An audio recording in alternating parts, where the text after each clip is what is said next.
You mentioned Oregon. Could you sketch out what's going on there at the moment as we look to the future of these things being more available?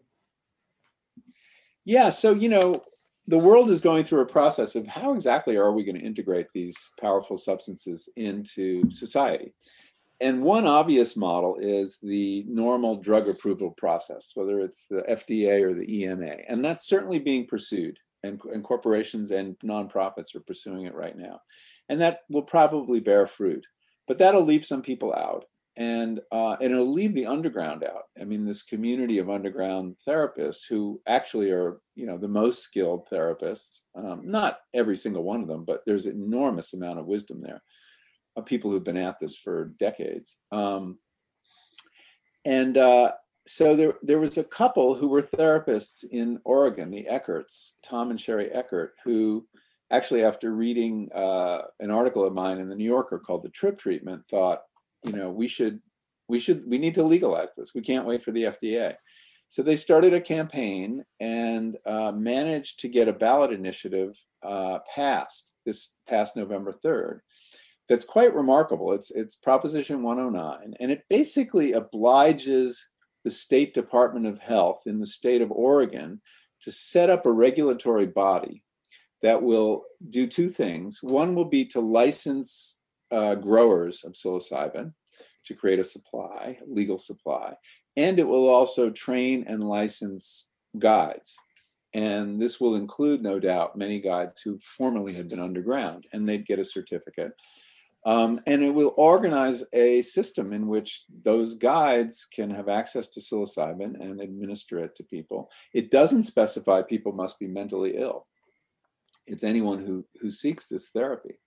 Now, for this to work is going to take pretty intense cooperation on the part of the politicians. Are they going to be comfortable with this? So far, it looks like the governor is, but it's putting a big burden on a State Department of Health to essentially, run a drug approval process and license this new category of therapists. There's also the concern that how's the federal government going to feel about this?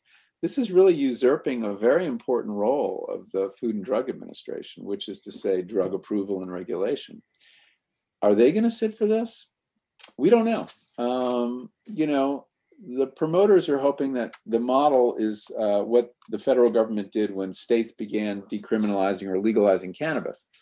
And the federal government under Obama said, we're not going to bust you, unless these experiments get out of control. We're just going to let the states experiment. And they're hoping the same thing will happen here. But there are different institutional imperatives involved. And I could see the FDA having a problem with this. And then there's, what about liability for these therapists? Is there some insurance company that's going to actually insure them against malpractice? Well, they are still breaking federal law. So anyway, there's a whole lot of challenges. I think it's going to be fascinating to watch unfold. I hope it works out and goes smoothly. We often say in the United States that the states are the laboratories of democracy. It's where you try ideas out before you take them nationally. And that certainly was true with cannabis. It was true with assisted suicide, which Oregon also pioneered. So anyway, it's something to watch closely. It's going to be really interesting to watch.